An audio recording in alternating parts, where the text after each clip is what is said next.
Okay, Michael. We're joined now by Coach Bob Huggins. Questions for Coach. Our first one, Coach, will come from Greg Hunter. So Bob, you've been touting Jaylen Bridges for quite a while now, but career night for him. What's led to his performances, especially as of late? He's really worked at it. He's a guy who he gets in the gym, but he works on what you ask him to work on, and he's getting better and better and better because of that. And I think the other thing is he knows what he can do and what he can't, so he really tries to accentuate the positive and stay away from the negative.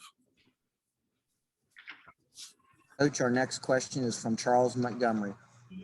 Coach, this was kind of like the first meeting where it looked like you guys were going to put them away, but they kept coming back. Is there something that they were doing, or was it just letting off the gas like you said the last game? Well, Jamie's a really good coach. I think you got to give him a lot of credit, and give his players a lot of credit. And they got a bunch of guys can make shots. And when we let down, they made shots. And then we fumbled balls, and we had how many scoring opportunities and didn't score? We were point blank at the rim and didn't score. Cody Nesper. Coach, you've talked about getting Jaylen back to how he was rebounding at the end of last year. Do you think he's back to that point yet, or getting close to that point?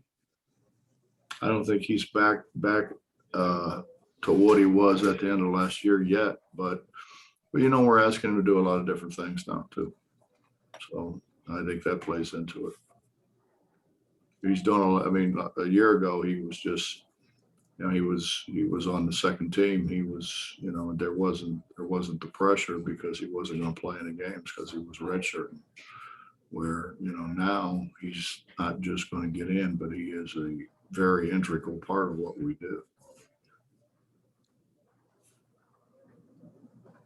Our next question is from Justin Jackson. Coach, if I could kind of big picture something here real quick. When you look at everything this team's gone through, and not just with COVID, but, obviously losing Oscar, changing up the offense, Isaiah gets injured, all these things. And now you got a chance Saturday to still play for second in the league. Surprising at all to you? Maybe, in any sort of way at all? No, not really. I thought we could be really good, and this is not a shot at him, but we're better off with Jaylen because it ISOs Derek down there. It was so crowded in the lane. And we try to roll and replace, and we try to do all those things. And there were teams that played other bigs, and it was fine, but the majority of people are not playing bigs like that all that much. I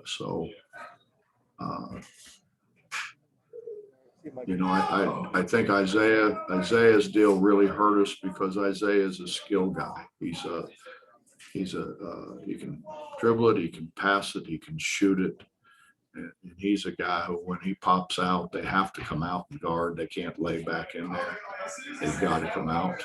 And that's quite frankly what happens with Gabe is, when we try to roll and replace with Gabe and Derek is they don't come out. They have to come out with Isaiah. So Isaiah was the loss. He was a huge loss for us.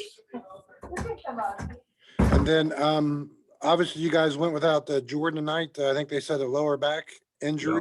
Yeah. Can you if he'll be ready to go for Saturday or not yet? Or I don't know. I don't think anybody knows. That's going to be a day-to-day thing. is that like Back to Greg Hunter. So to continue with the Jaylen Bridges theme, you can tell me what my feature is going to be. What's his ceiling? I don't know that he has a ceiling. He's a guy. He's got good feet. He can pass the ball.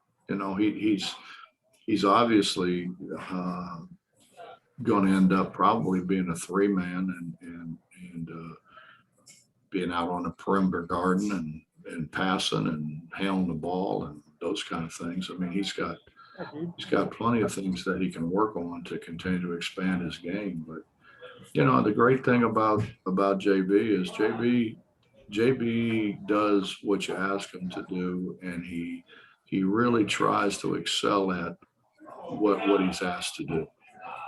And I, that doesn't happen a whole lot in this climate we're in college basketball. Our next question goes to Charles Montgomery. Coach, without Jordan McCabe tonight, Keadrin Johnson logged some solid minutes off the bench. Is that a confidence booster for him? Do you think you have confidence enough to maybe put him at the point guard a little more down the stretch of this season in the conference tournament and the NCAA tournament? You're asking me to answer a question that I in no way, shape, or form know what he's thinking. We would all assume that the more playing time he gets, the more comfortable he's going to be, and the better he's going to be. I mean, he is a talented guy, but he got in for, by our standards late. He had some work to do, and so he got in here late. He wasn't here all summer like our other guys, which kind of put him behind. But I don't know. I mean, that would be a great question, I think, to ask Keedy. But he's a talented guy. He's got a chance to be an outstanding player in this league. Our next question comes from Ryan Pritt. Coach, hate to ask you this quick, but I mean, with one day in between games now, there's really no other times. So I don't know if you've got to look at any recent film on Oklahoma State. Obviously, you played them, and it seems like a year ago, but, they've been hot. Cade Cunningham's obviously a really good player. What are you kind of expecting out of them Saturday? Well, I was just standing in the hallway waiting for you guys to finish up, and they inverted him. They've been playing him on the perimeter. They inverted him, put him on a post, and he drop stepped and dunked it over top of a 6'10" guy. So, I don't know what to expect. They can play him there. They can play him on a wing. He's played point guard. He's a talented guy. Kevin Kender. Coach, did you get an explanation for Gabe's technical, and what is y'all's message to him about staying on the floor and his importance to being on the floor for this team? Maybe you guys could get your heads together and give me some things I could tell him that he would understand about not fouling out every game. Because I've tried, Larry's tried, Eric's tried, Ronnie's tried, and he continues to pile up fouls. So if you have any suggestions, I'd be open to listening to them. Did you get an explanation for the technical? Yeah, he was, they were kind of both running their mouth.